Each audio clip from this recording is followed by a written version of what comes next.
esta noche y aguantaron.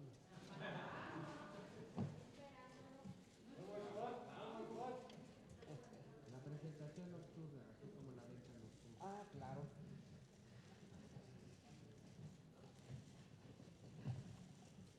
Buenas noches. A nombre de Penguin Random House, les damos la bienvenida y agradecemos mucho a la Feria del Libro de Guadalajara que nos permita estar aquí. Pues, ¿qué puedo decir de presentar al doctor Meyer? Se ha convertido, creo, independientemente de su trabajo como historiador,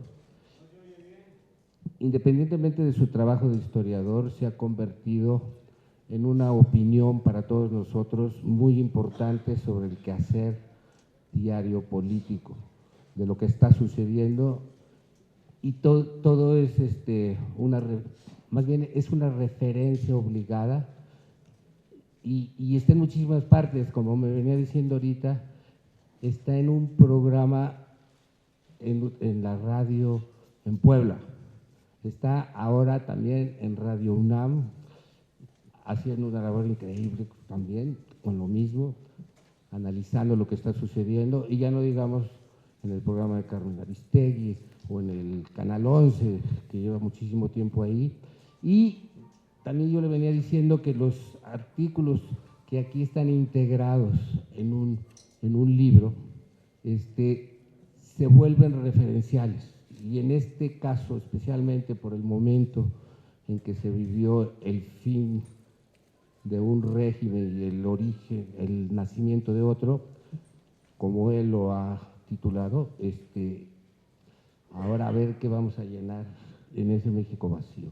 Entonces le damos la palabra al doctor para que nos cuente un poco, pues, la idea de este libro y a ver qué más cosas. Muchas gracias, en verdad agradezco que estén ustedes aquí y yo me traje mi chalequito porque la última vez que vine aquí me dio gripa, entonces ya vengo preparado para lo peor en esta feria.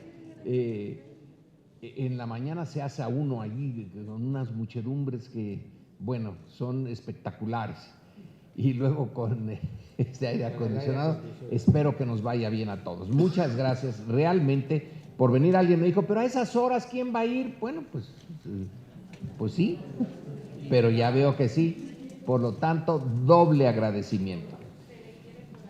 Miren, a veces, en general, ahora hago mis presentaciones de pie, pero hoy no puedo, porque ando con un vértigo y ya he perdido la línea recta de mi vida. Ahora anda así. A esta edad. Bueno, la editorial me dijo, en principio, ¿y quién quieres a quién le pedimos que haga la presentación? Dije, por favor, a nadie, porque si uno le pide a un amigo, es una lata. El amigo va a decir que está bien, entonces para decir eso lo digo yo, y así no le pido a nadie el favor, porque luego tengo que pagárselos, esa es otra. Y si se lo pido a uno que no es mi amigo, terminamos más peleados.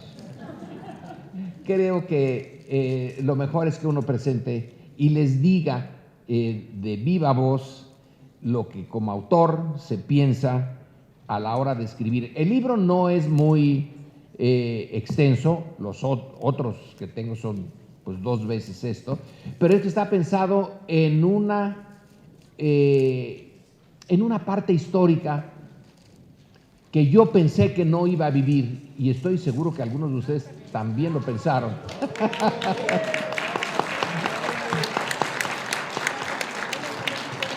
Yo nací en el lejano año de cuando México entró a la guerra, porque ganamos la guerra, ¿no es así? La Segunda Guerra Mundial la ganamos ahí humildemente.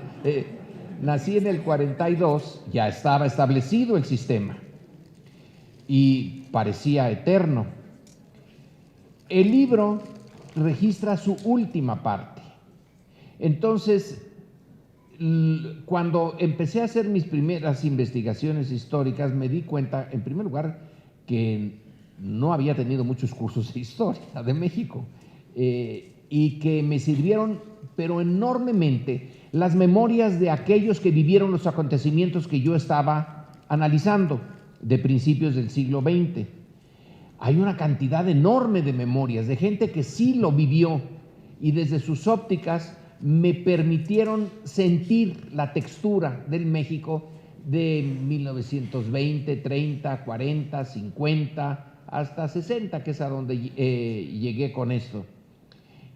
Y quiero hacer lo mismo. Yo no sé si tenga el mismo valor, si mucho, poco, nada, pero quiero dejar constancia de ese México político, social también, algo económico y cultural que viví. Y este libro capta lo que para mí es el final de un régimen que, hay que reconocerlo, fue muy longevo. A ver, piénsenle nada más.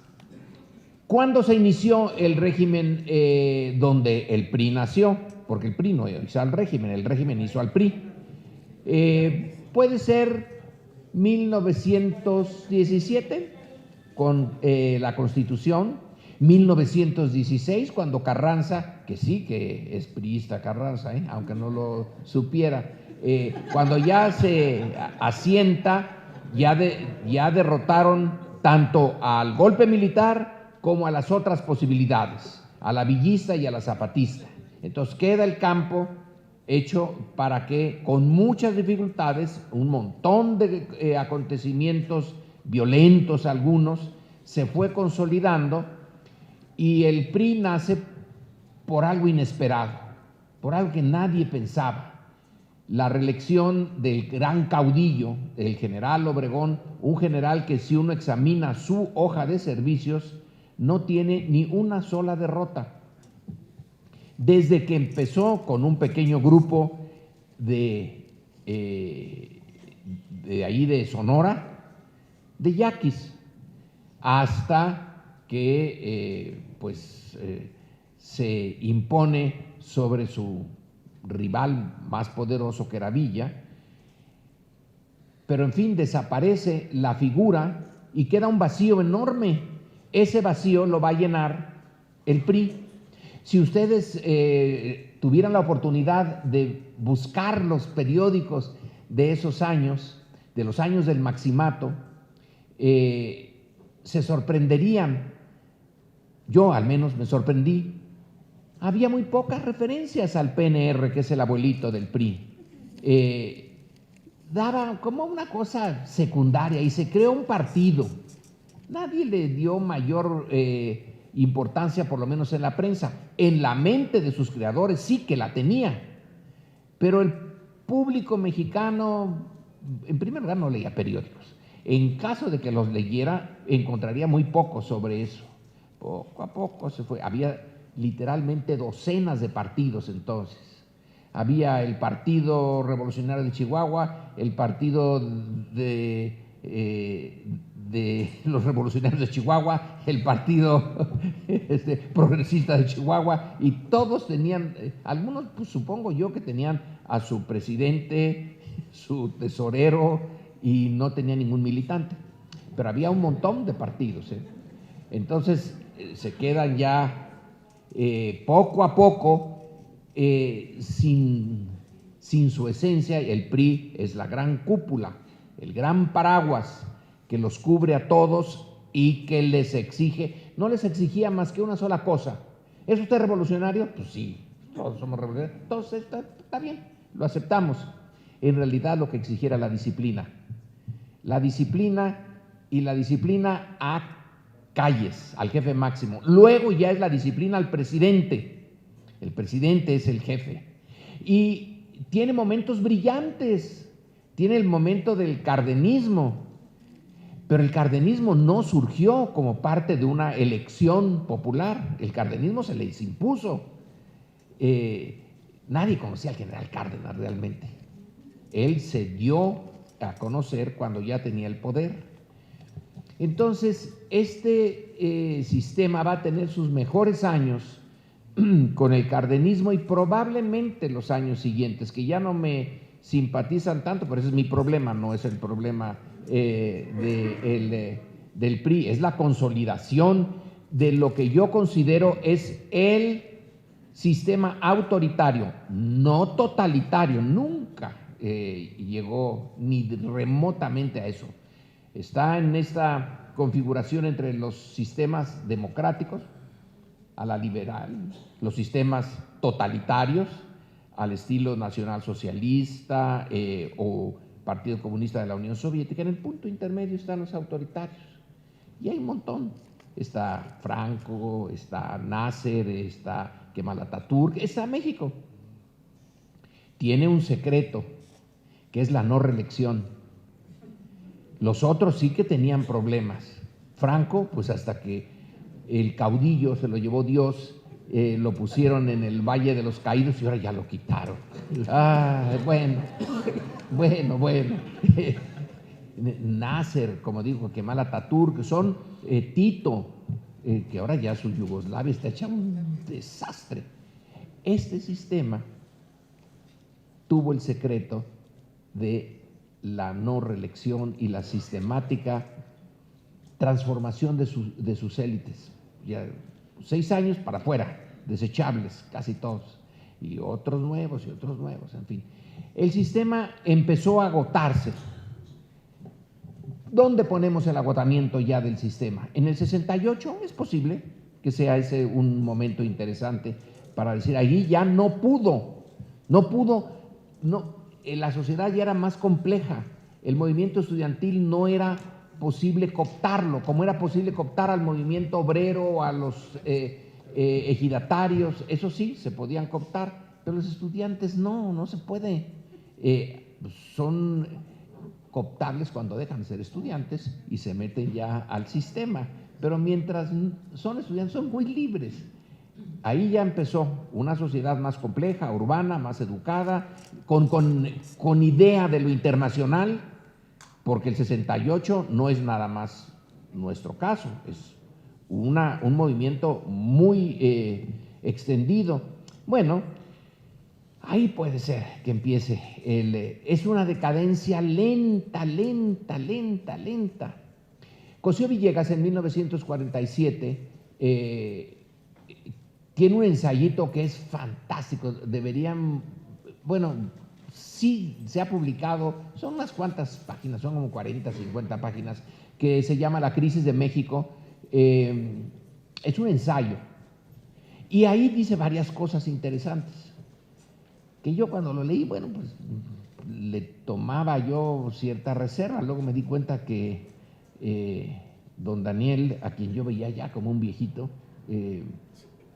tenía menos años que yo, entonces,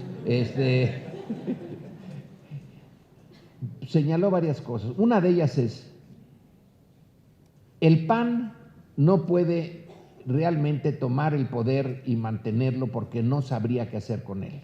No está en sus cuadros, no está en su historia, es un partido de clase media, no está metido en la entraña de México como el PRI. La izquierda, él estaba pensando desde luego en la Guerra Fría, en el Partido Comunista Mexicano, y esa ya tuvo su oportunidad, no la van a dejar, entre otras cosas, los norteamericanos. Entonces, ¿cómo se va a transformar el sistema? Se va a transformar porque se va a partir el PRI. Es desde dentro del PRI que tiene que venir eso. No hay otra forma. Bueno, dije, tuvo toda la razón. El 87, 88 es la partición del PRI. Entonces él dice, serán los priistas los que tengan que llevar a cabo este cambio, porque ellos sí conocen el México en el que están sentados, pero ya no tienen, y aquí viene otro punto central, ya no tienen dice que es la parte moral. Dice, la Revolución Mexicana tenía una esencia, tenía valores éticos, pues hay que escarbarle un poquito para ver los valores éticos de la revolución, pero bueno, viendo ya la esencia del zapatismo, dicen, no, pues sí, sí tenía, viendo la esencia del villismo también, viendo la esencia del carrancismo, yo ya no los veo mucho, pero en fin, el cardenismo. Entonces, en efecto, se empieza a abrir con muchos trabajos. La derecha, en esa brecha que se abre, entra y finalmente en el 2000 tiene el poder, al menos en la superficie. Pero a esa derecha tan frágil en cierto sentido desde la óptica de la ideología y de los valores, la coopta el PRI. Que aunque no tenía la presidencia, tenía las gubernaturas. Tenía las gubernaturas y ahí estaba los recursos materiales, la parte de conocer cómo se teje y maneja la política, y regresa en el 2012, pero ya regresa muy agotado. Nos dicen, eso es, ahí ya entra este libro, ahí entra, es el nuevo PRI. Pero hay en este momento ya también de la edad, hay un autor francés, su libro, ese sí me acuerdo, se llama Partidos Políticos. Creo, sí, Duverger. Y en el primer párrafo dice, todo partido político nace con un sello y nunca lo pierde hasta que muere. El PRI no es nuevo, no puede ser un partido nuevo, tiene un sello. El PRI nace, el poder le da luz, lo pare el poder. Él no toma el poder crea al partido y lo crea para que le ayude a gobernar, no para que le ayude a ser democrático.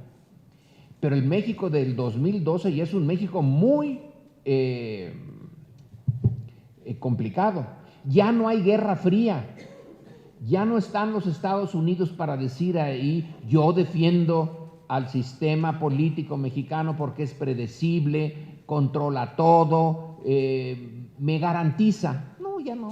Ella estaba muy preocupado con el Medio Oriente, ya tenía el tema del terrorismo, etcétera, y que México dejara el PRI de estar en la presidencia, bueno, pues lo analizó, lo tomó en cuenta, pero ya no se opuso. Antes sí había dado su apoyo. En el 68, no importa lo que pasó, el presidente Johnson manda una carta que está en el archivo. No tuve mucho tiempo para examinarlo, pero si ustedes tienen tiempo pues, y no tienen cosa mejor que hacer, cuando vayan a Austin, a la biblioteca Lyndon B. Johnson, que está juntito al Centro de Estudios Latinoamericanos, ahí está la correspondencia presidencial y la correspondencia que tuvo con Díaz Ordaz.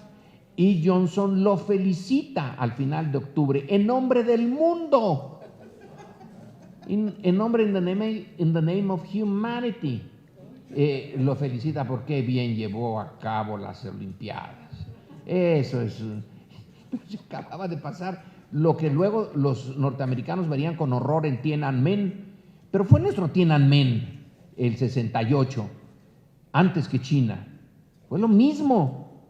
Entonces, Estados Unidos sí apoyaba a ese sistema, pero para el 2012 ya no lo necesita, ya no tiene que estar comprometiéndose con eso.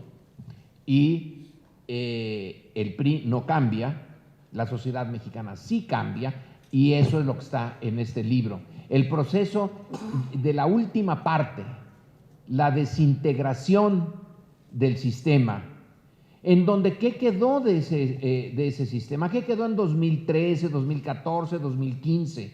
El Pacto por México. Pero pues, ¿y qué pasó? Bueno, pues sí, que el petróleo se abrió para la inversión extranjera, pero el petróleo, para empezar, no aumentó la producción. No entraron los millones de dólares que se suponía que debían de entrar, que iban a revivir la industria petrolera. La dejaron casi muerta, endeudada, saqueada, sin proyecto futuro. Es que no tenían proyecto. Ese sistema, y eso es lo que está aquí, ese sistema está hecho en su última parte para extraerle recursos a la sociedad mexicana. ¿Y darle qué? Materialmente, ¿qué le dio? O como una renovación moral, como decía de la Madrid, que la intentó, pero pues tampoco le salió. Pero esta vez ni la intentaron. Y sus grandes estrellas, los nuevos priistas, los Duarte, santo Cristo, pero es que estos ahora sí que son un fenómeno. Es patológica la situación ya. Merezco abundancia, merezco abundancia, merezco abundancia, merezco abundancia. Dice, pero ¿en dónde estamos? Que la esposa se dedica a escribir como poseída eso de merezco abundancia. Son además egresados de escuelas privadas de privilegio, no tengo nada contra los jesuitas, pero pues en fin, los Duarte fueron de la Ibero, Peña Nieto de la Panamericana, ¿no? Pues obviamente en esa educación la parte de los valores y la parte moral pues no andaba muy bien. Francamente deja mucho que desear. En esa atmósfera de que ya eran excesos enormes, el PAN no presentó realmente una alternativa, se dejó ir. Fox no era panista y la señora Marta, pues puede que haya sido panista, pero la verdad es que actuó como priista. Y luego viene Calderón y el punto de arranque, el punto inicial es que su victoria electoral tiene un fallo de origen. No es solamente el que haya sido muy chiquitita, medio punto la diferencia, sino cómo se logró esa diferencia. Se logró por la vía del miedo, por la vía de esos spots en donde se veía una pared hecha de ladrillos y cayéndose. López Obrador era un peligro para México, ese Mesías tropical, porque ya ser Mesías ya es un insulto, pero tropical. Los Mesías no nacen en el trópico, nacen por allá, por el Medio Oriente, en una zona más o menos, pero en el trópico no hay Mesías. En el trópico, como decía Montesquieu, todo se echa a perder, todo, los animales, las plantas, los hombres, toda la sangre se adelgaza y de plano no sirve el trópico para sacar grandes cosas. Entonces el menosprecio a Andrés Manuel, que sí tiene su origen priista y nadie lo va a negar, pero es un priismo de ese que don Daniel pensaba que era el que se podía separar. Es el priismo que nace en Tabasco, que es la tierra de Garrido Canaval, que ese sí tenía una intención casi de hacer un sistema totalitario en el Tabasco, acabar con cualquier oposición política, acabar con la iglesia, quería acabar con todo y que nada más quedara él y su partido. Bueno, en ese Tabasco, donde es un desierto de oposición, pues ahí está, ahí le tocó nacer. Dentro de ese lugar se une a un poeta. Ahora, ¿quién en el PRI empieza su carrera política con un poeta? Pues, no es la carrera más promisoria, y menos si es Carlos Pellicer, pues sí, poeta cristiano. Y luego con los chontales. ¿Cómo va a ser con los chontales? pero ¿qué educación tuvo ahí Andrés Manuel? Entonces, conocer el México desde el fondo, conocer al PRI, porque ahí sí nadie le va a decir que si él fue por un breve instante dirigente priista del PRI de Tabasco hasta que lo corrió el gobernador porque le causaba muchos problemas. Se hace esta coalición muy heterogénea de antiguos miembros del Partido Comunista, de miembros de varias organizaciones de izquierda y de la izquierda del PRI. Hoy en la tarde, en una entrevista, alguien dijo, bueno, más bien me informó que un connotado personaje, ¿para qué poner nombres? Le dijo, pero Andrés Manuel no es de izquierda. ¿Pero qué es de izquierda? Izquierda es un concepto relativo. La izquierda depende del país en el que uno esté, del momento en que uno esté. Claro, si son 1930, pues tiene uno que estar con la Unión Soviética y tiene uno que tener una posición frente al estalinismo. Pero ya que la Unión Soviética es pura historia, que ya se nos fue, entonces, ¿quién es de izquierda? Pues es como los hermanos Graco en Roma, es quien está con la mayoría, esa mayoría que siempre está hasta abajo de la pirámide social. Quien se identifica con ella es de izquierda. Puede que no haya leído a Marx, o puede que sí. Puede que vea que la historia tiene está definida y hay una fuerza superior que nos lleva al socialismo y luego al comunismo, pero puede que no. Y de todas maneras, en la política cotidiana sí se toma partido. Y bueno, quien tomó partido por ese México del fondo va a llegar en algo que es la parte última del libro, es el momento crucial de la elección.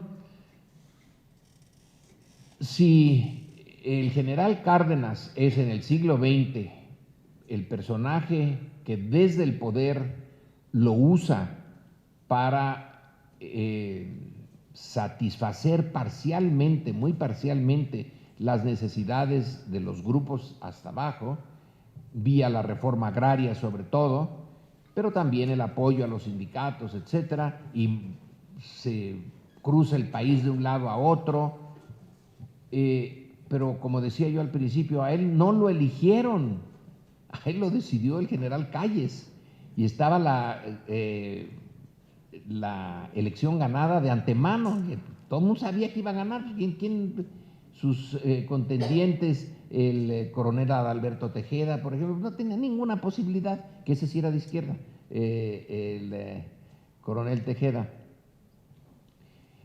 Pero en esta ocasión ya puede México, después de muchos intentos, tener una elección en donde la oposición gana y la oposición de frente, y con 30 millones de votos. Bueno, pues es una base social fantástica. El general Cárdenas la construyó después de que llegó al poder. Aquí se tiene para llegar al poder, se tiene antes, no después. Esa es la última parte, el hecho histórico.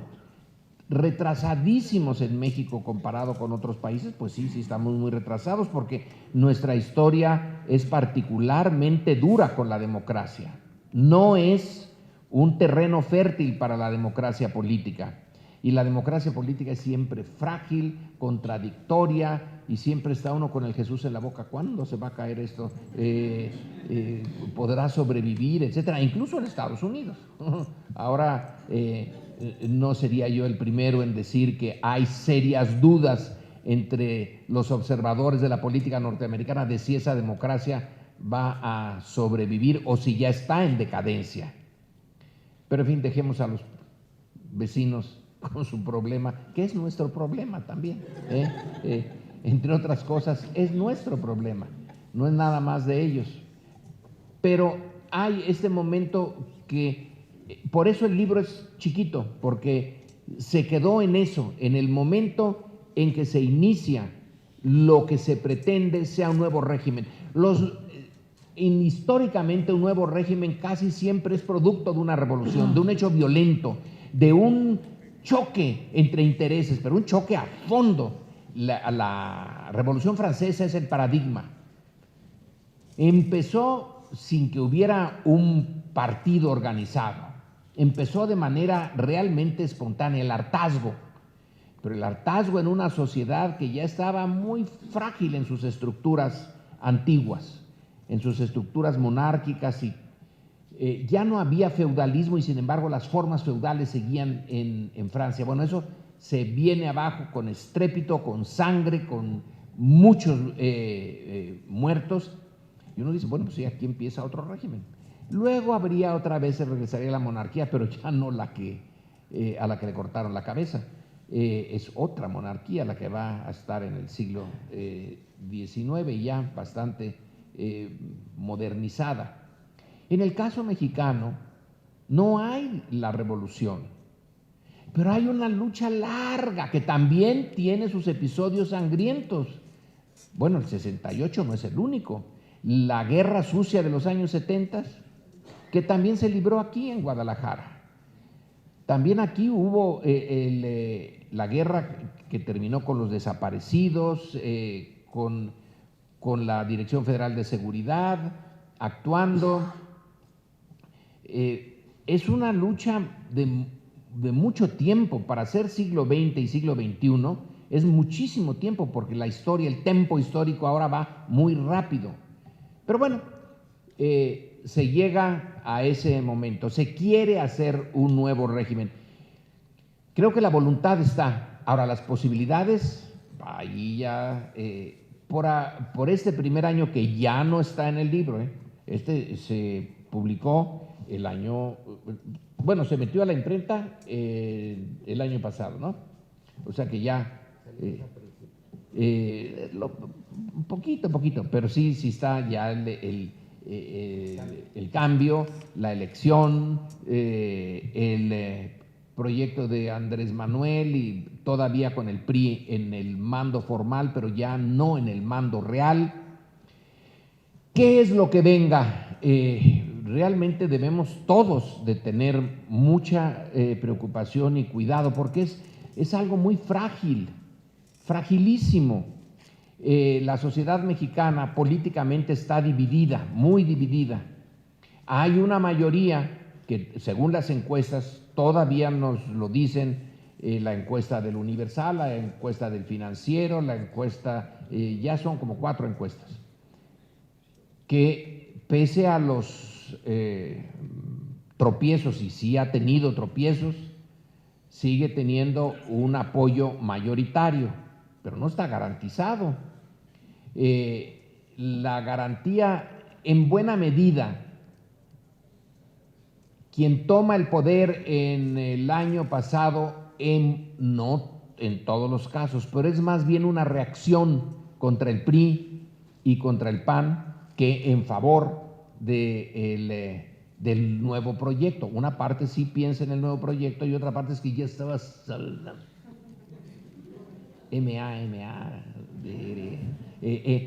ya estaba cansadísimo, y no teniendo otra opción, pues le da su apoyo condicionado a Andrés Manuel. Algunos de ellos, como la prensa lo ha tomado un montón de veces, me arrepiento de haber votado por Andrés Manuel. Bueno, de los arrepentidos será no sé qué reino será, pero en fin, el punto es que sí nos lo dicen, ¿no?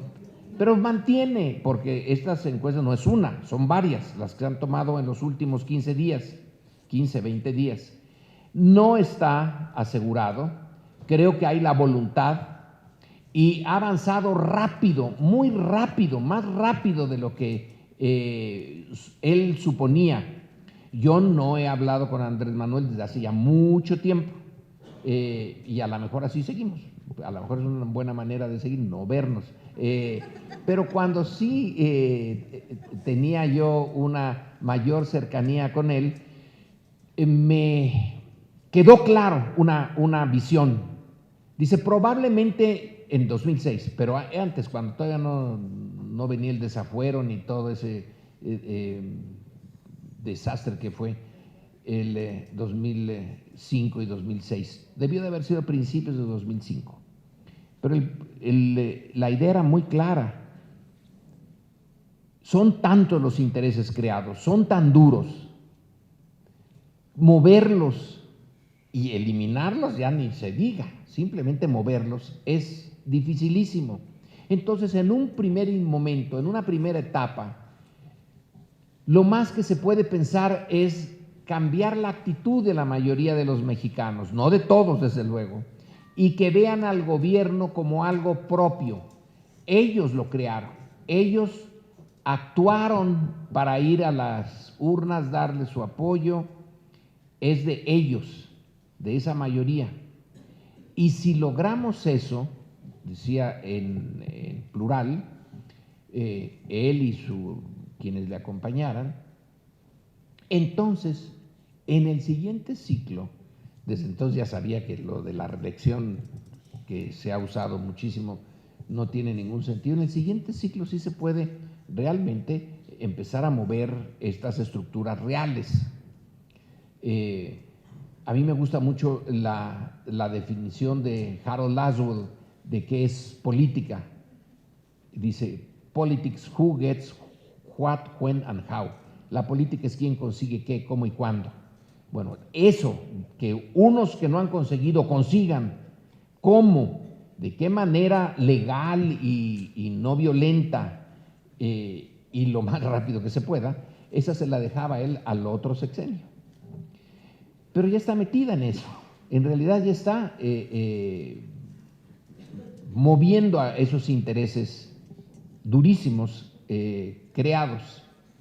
Por ahora la opinión pública sí acepta, sí le da su reconocimiento. Puede ser pues que la mayoría mexicana algo diga, pues ese es mi gobierno. Todavía la desconfianza ha de ser enorme y una desconfianza histórica y con mucha razón del grueso de los mexicanos sobre su clase política. Hay que desconfiar de ella. Pero obras son amores, entonces vamos a ver. Ha ido muy rápido en el combate a la corrupción presente, no en la pasada, que eso se le ha criticado mucho. Pues, y Peña Nieto no anda disfrazado de hippie ahí en Nueva York para comer sushi. Bueno, pues ahí está, disfrazado y con su nueva pareja, porque la otra era de Televisa, ¿no? Era hecha made in Televisa.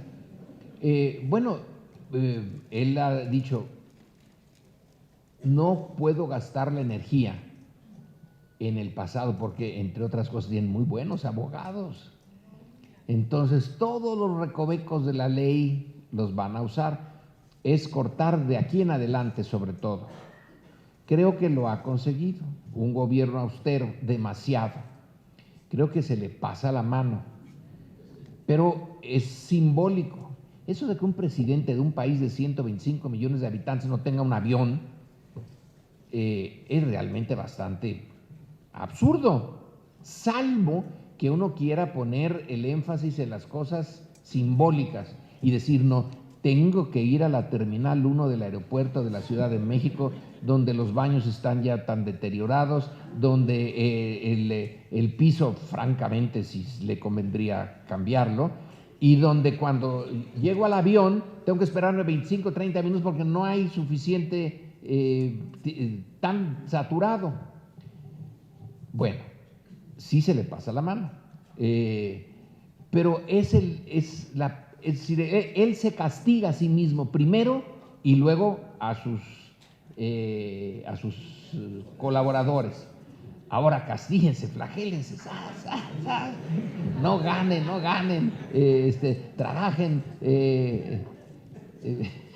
20 horas, duerman muy poco, etc.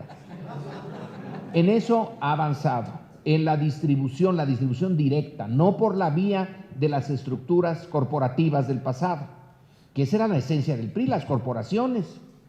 Las corporaciones controlaban a sus corporados, pero cobraban y no dejaban que fuera de la corporación se moviera nadie. Esa es la esencia del autoritarismo, un pluralismo muy limitado. Aquí es deshacerse de eso y de esas estructuras corporativas, pero hay dos áreas en las que apenas si lo abordo, donde vienen las partes más duras en los años inmediatos. La de la inseguridad y la violencia, que realmente no hay una solución clara, porque parte de ese problema, las variables, algunas de las variables centrales no están en México, están en Estados Unidos, ahí está el gran mercado, ahí está la fuente de los dólares, no la única, pero la principal, y ahí está la fuente de las armas, no la única, pero sí la principal. ¿Cómo los controla uno?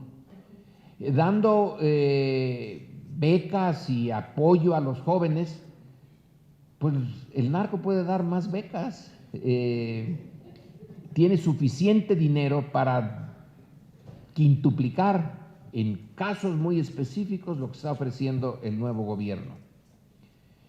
Y en un país en donde hay un estudio muy bueno que recomiendo de la Fundación Espinosa Iglesias. ¿Quién iba a decir que Espinosa Iglesias, el banquero, iba a propiciar esto? Pero es un estudio muy bueno sobre las posibilidades. Ese es, pero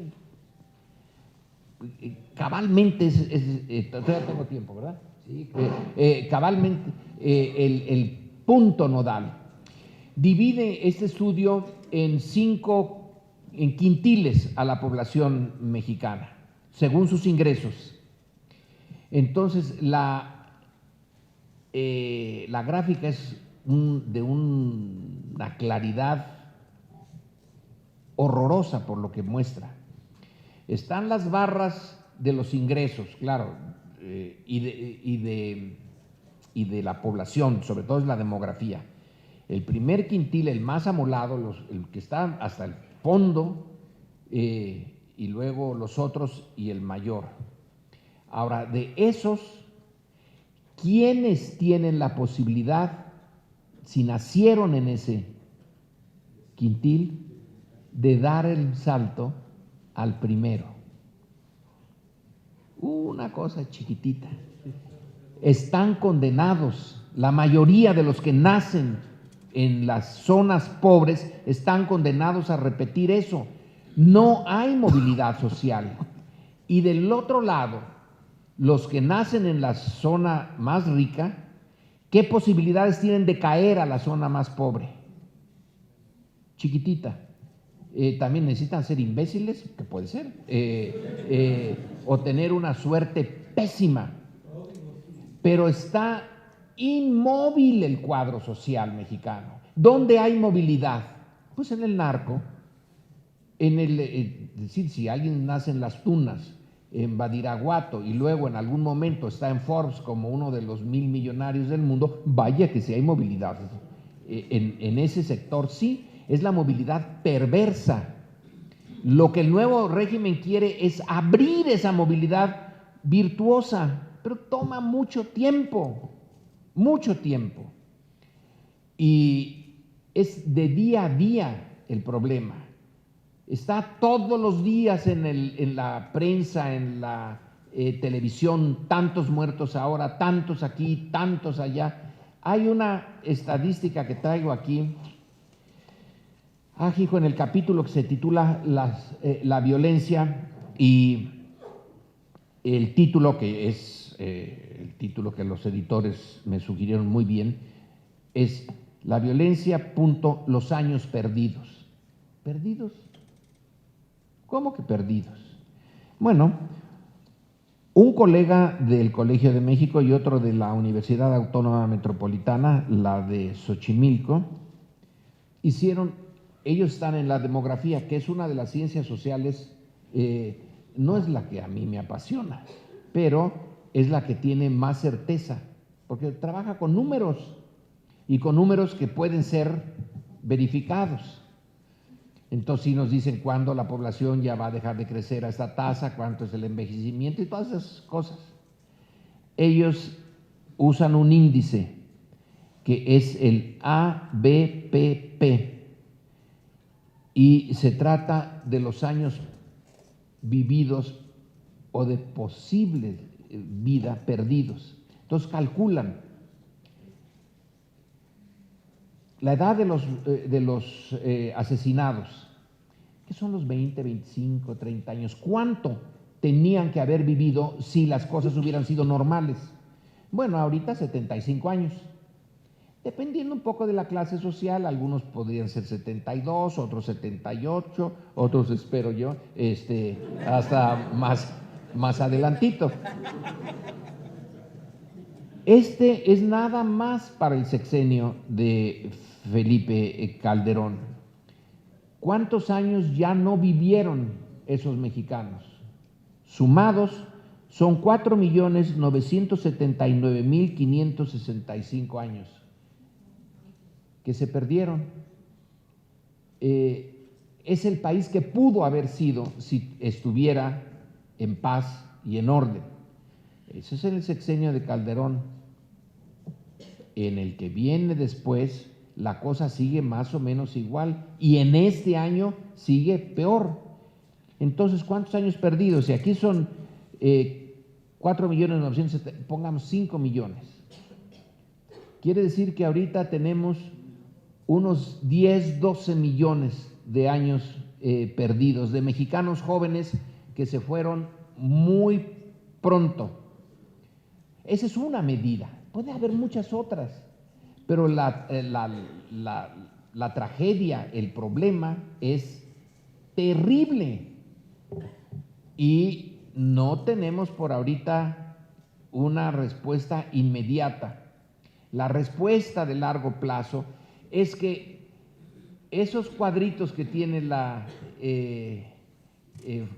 el trabajo de los poblanos, de la Fundación Espinosa Iglesias, esos cuadritos no fueran así, sino que el que nace en la parte más pobre tuviera una posibilidad alta de saltar al otro, hacer la vida más, ¿qué será? Más esperanzadora, menos humillante, que saber que voy a quedarme aquí todo el tiempo, salvo que me meta al crimen organizado.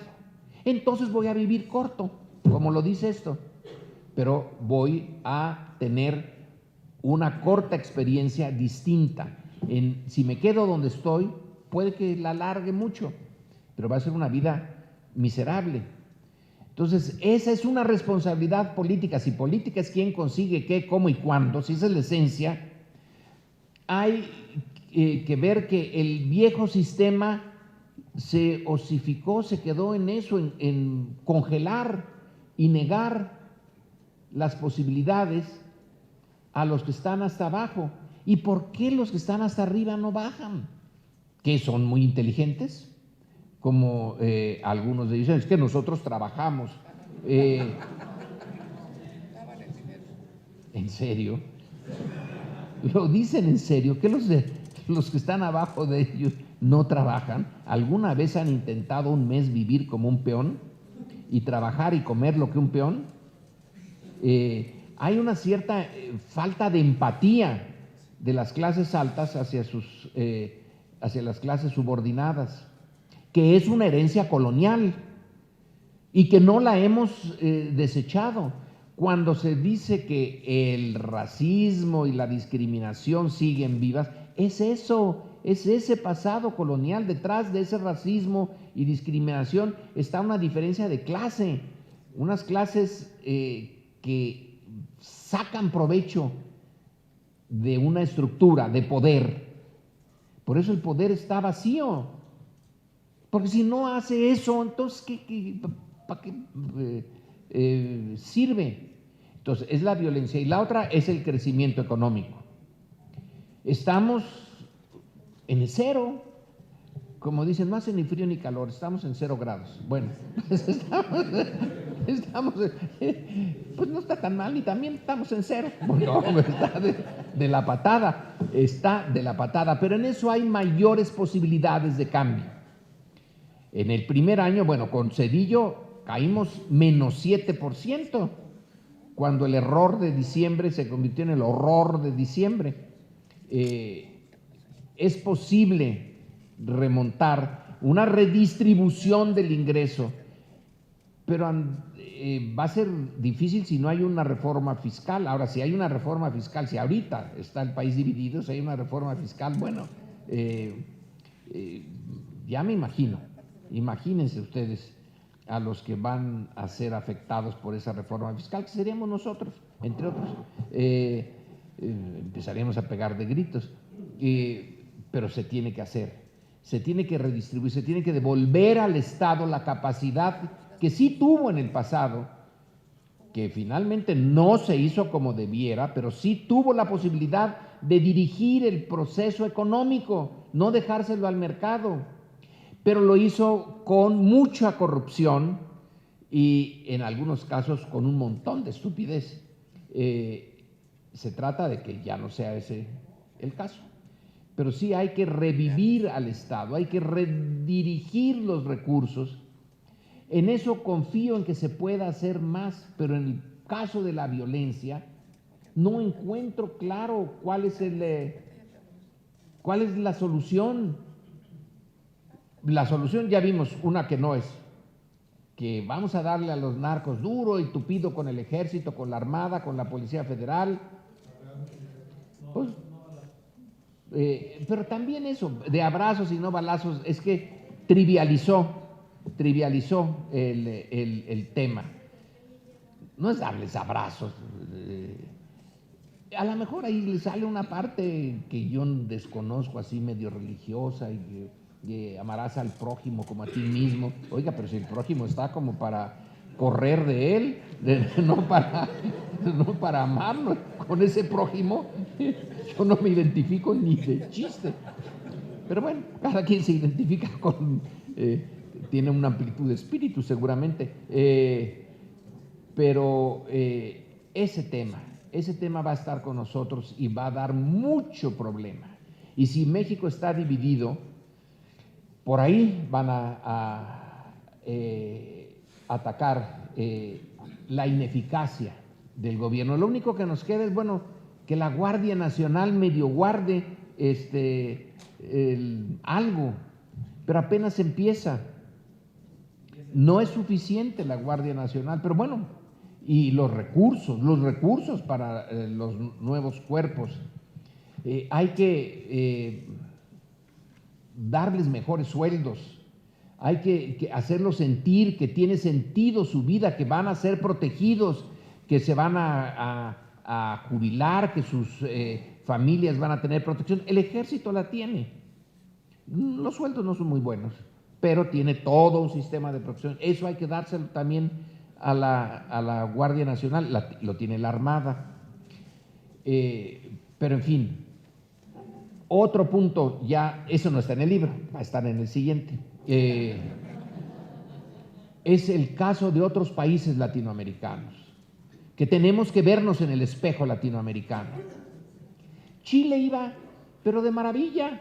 Eran los Chicago Boys, que desde los años 60, yo los conocí cuando estaba en la Universidad de Chicago, eran los repelentes niños Vicentes, porque eran unos economistas, ¿no? Y nosotros tratamos con cifras, etcétera. Bueno, Chile iba creciendo bien con Pinochet, después de Pinochet, etcétera. Tiene unos cuerpos de seguridad, los carabineros, muy profesionales, demasiado profesionales. Y todo iba bien, y de repente un día se le ocurre a Piñera aumentar el metro y ¡pum! Vale, se le viene el mundo abajo. Eso es lo que puede ser que nosotros evitemos a la hora de tomar ahorita las demandas desde abajo y de hacer posible la presentación de esas demandas, de ese estado de ánimo, que Piñera no siendo uno de los hombres más ricos de Chile y siendo el presidente, su esposa la captaron la frase de ella hablando con una amiga, diciendo que no entiende qué pasa, que para ella los chilenos que están en las calles son como alienígenas, son venidos de otro planeta. ¿Quién está en otro planeta? La élite chilena es la que vive en otro planeta. México con lo que se ve, nos están dividiendo, qué desastre, qué cosa. Bueno, pues a lo mejor es los movimientos que tiene que haber para que no haya eso, para que el poder está en contacto constante, viaja como más de lo que un médico recomendaría a alguien estar viajando. Viaja todo el tiempo, anda en contacto todo el tiempo. Las conferencias mañaneras que cuando invitó a los empresarios dijeron que eso era una tortura. ¿Cómo que estar listos a las 7 de la mañana? Quiere decir que se tuvieron que parar a las 4 para tomar su desayuno, bañarse, su cafecito, que les dieran su traje, etcétera, e irse a trasladarse a Palacio. Es una friega, pero se está en contacto con... Y cuando los periodistas le dicen cosas que no le gustan, y yo tengo otros datos, etcétera, es una manera de estar recibiendo mensajes que Piñera no recibió. Y de repente cuando lo recibió, híjole, y el de Colombia igual. Así que ya no están corriendo, ¿verdad? Estoy acostumbrado a eso. De mejores lugares me han sacado.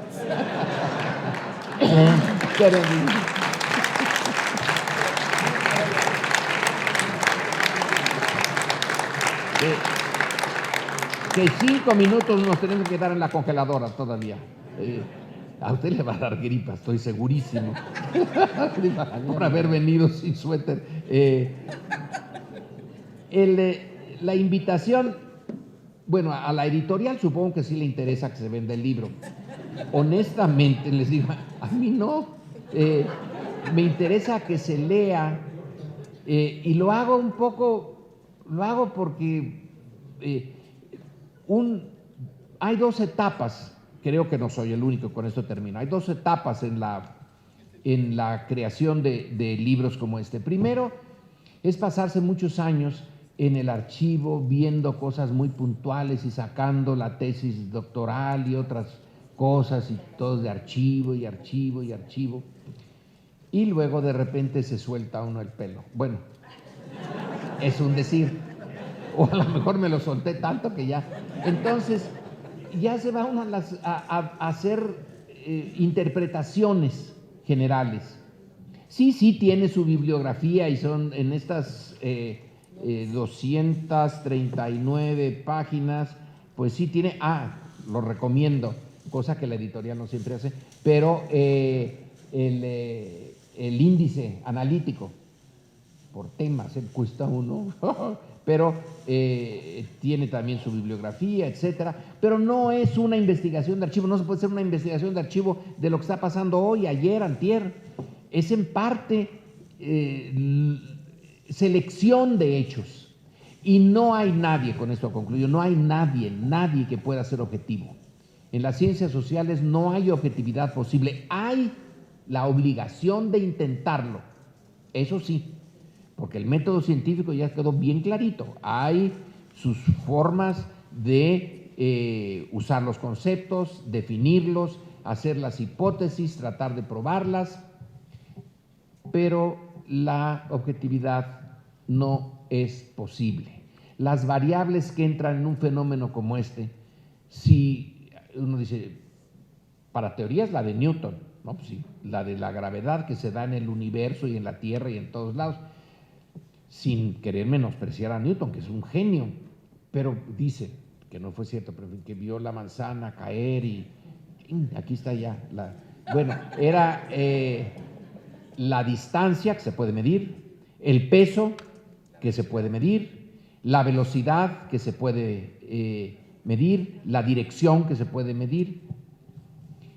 En la caída del ahora antiguo régimen, ¿cuántas variables entran? ¿100? ¿200? ¿Cuáles se pueden medir? Entonces, es la incertidumbre de las ciencias sociales porque sus conceptos nunca estarán bien definidos. Pero hay que explicar. Bueno, esta es una explicación. Puede que alguien la encuentre deficiente, que tiene vacíos. Pues sí, pero lo intenté. Ahora ustedes son los jueces para ver si sí realmente valió la pena. Muchas gracias.